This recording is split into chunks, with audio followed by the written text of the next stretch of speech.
You've probably seen about 86 billion questions around one particular topic, transfers and contracts. And it's kind of understandable now that the season's opened. We've got the 1st of June transfer window 1, if we want to call it that. So we might as well get straight into this one. I mean, there's quite a few we're going to have to talk about here, because we said last week we'd have a look for final day reactions in terms of outgoings and different bits. So there's a few players to put to you.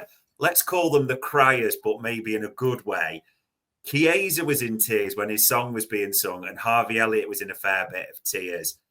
There's big question marks now around those reactions in these two, isn't there? Yeah, 100%. I mean, Chiesa, 100% you'd expect to leave.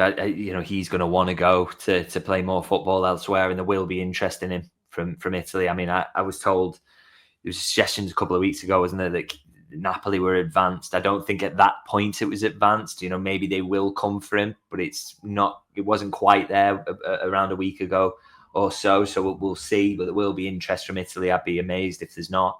And he, Liverpool won't stand in his way. He's not got a role in the squad next season. So, I would expect him 100% to leave. And Harvey, maybe there's the chance that, he goes for another year, in terms of just because, maybe they end up selling more players than they want to. They don't want to manage turnover, and he doesn't want to go. He's part of this as well. So he's not going to absolutely force his way out. But yeah, I still think the writing's on the wall there, really. I think he's a big candidate to leave this summer. There's going to be interest in him. There's going to be a lot of money put on the table for him. And, I think if any of those moves even slightly appeals to him, he will go for it to go and play more football, which is a real shame, really. Boyhood Liverpool fan, he's got to live the dream. He's got to win trophies here, but it just doesn't look like there's a role for him in the squad. He's a great lad as well, so we'll be gutted to kind of see him go. But it's a huge possibility now. You can't guarantee anything in football, but it's there's a massive chance that he now leaves. And probably joining him, and it was interesting. I don't know if people saw the interviews with Kelleher afterwards. He was quite, and not in a bad way, but quite open, wasn't it? To say, I want to go and be a number one. So that just feels inevitable, doesn't it, as well? Yeah, absolutely. I think we've been able to say this with some confidence for a while now, that Kelleher would leave. There's, again, interest in him massively.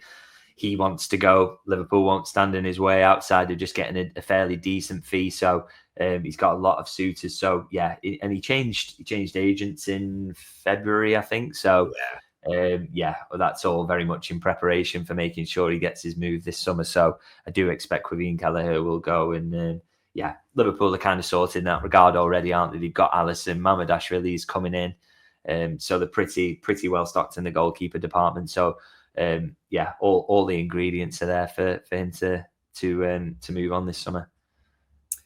And the final outgoing, which I didn't think we'd be talking about at the start of the day, but this is kind of broken this morning, hasn't it? It looks like Johnny Heightinger could well be on his way to Ajax there as a head coach. Now, I know you all have seen the rumours and suggestions. We've heard the likes of Stevie G coming back, Thiago coming back as assistant, but it's still early days on this one, isn't it? Yeah, so I guess the decision is going to be Johnny Heightinger's in the end. I mean, you saw the quotes from Arne Slot in the breakout where he talked about, he said if John's smart, he'd stay here for one more year. Yeah. So, maybe he's going to there's going to be a decision to make there, really, and whether he thinks it's the best move for him or not. But obviously, Liverpool have given him permission there to talk to Ajax, see what the lay of the land is, and he's going to have to make a call on that. So very, very, very hard to predict which way that's going to go, because it's all on him, really, and his personal decision, and we can't quite get in his head yet. So we just want to kind of keep your ear to the ground and see what happens with that one.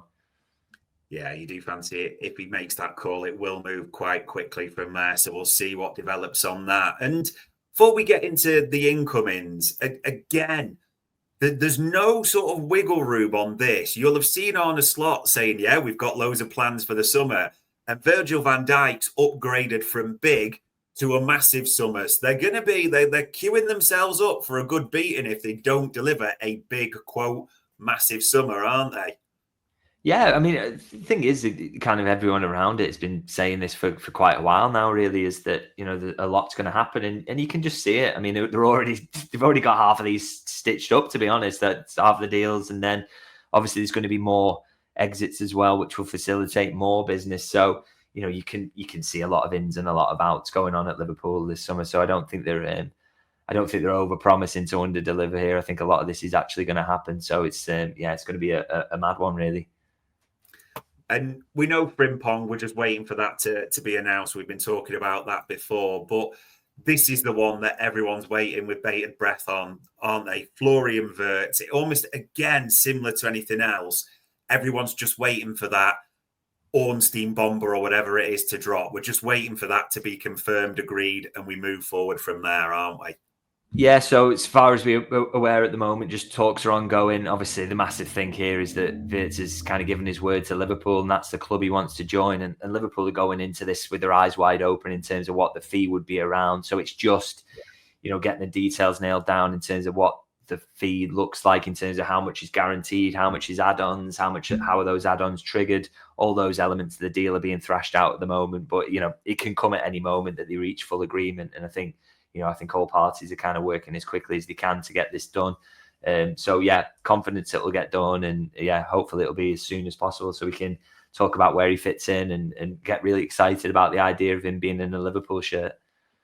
Yeah, because we spoke about this last time, saying that Liverpool this summer, their whole even the whole entire summer would be defined by, do we bring an elite attacker in of some sort and where he plays? Like, if Florian Wirtz comes through the door, that's an elite attacker. We should be massively excited about that, shouldn't we?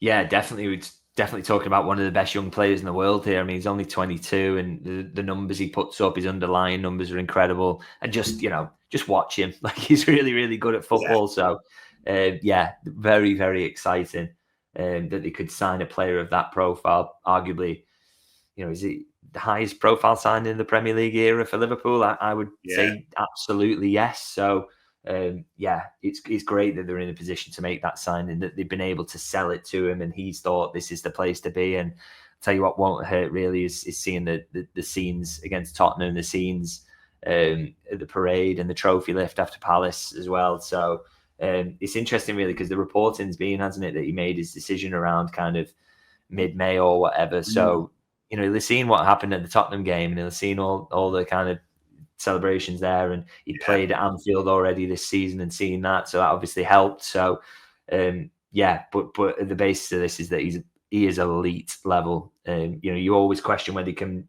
switch it to the Premier League. That's going to be tough, obviously. But he looks like a player who will be more than capable of doing it, because the quality is there.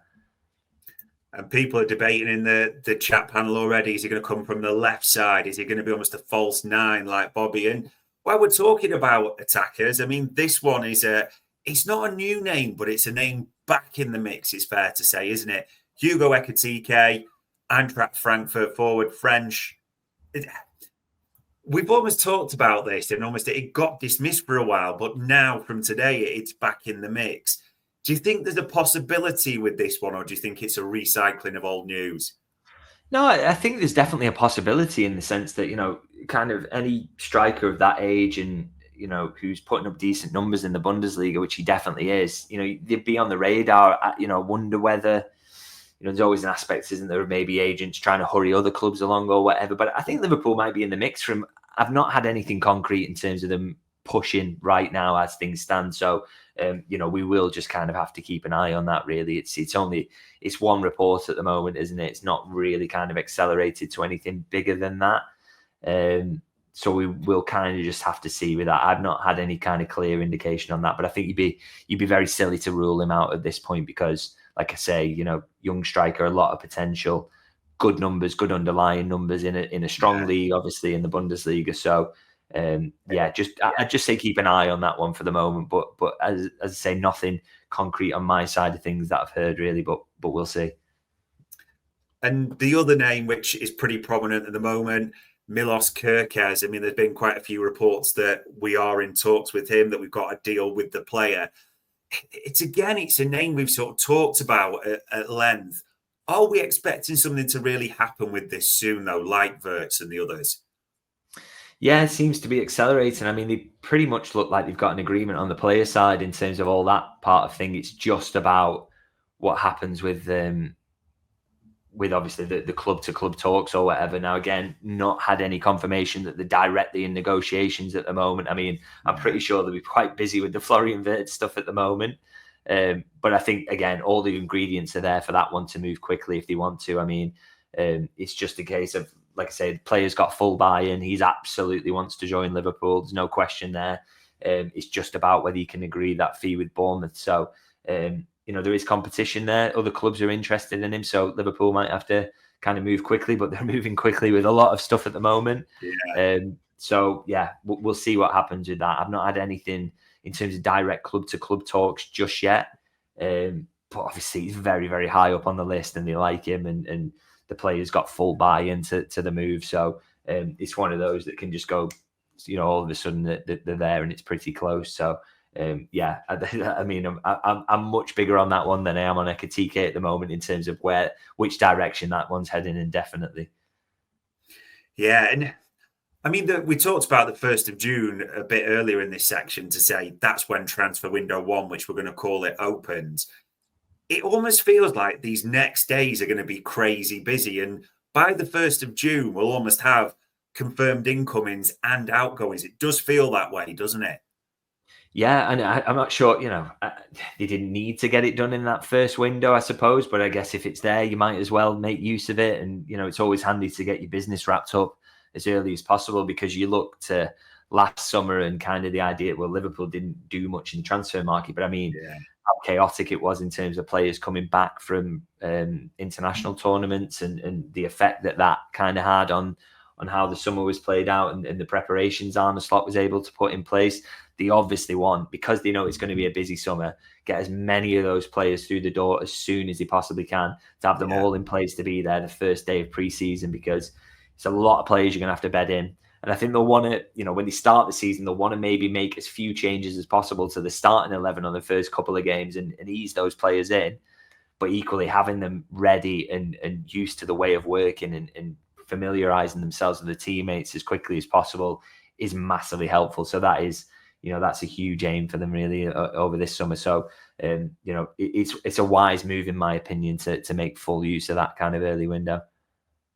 Yeah, we are expecting quite a lot of movement, maybe both ways in the next week. We'll have to see on this one.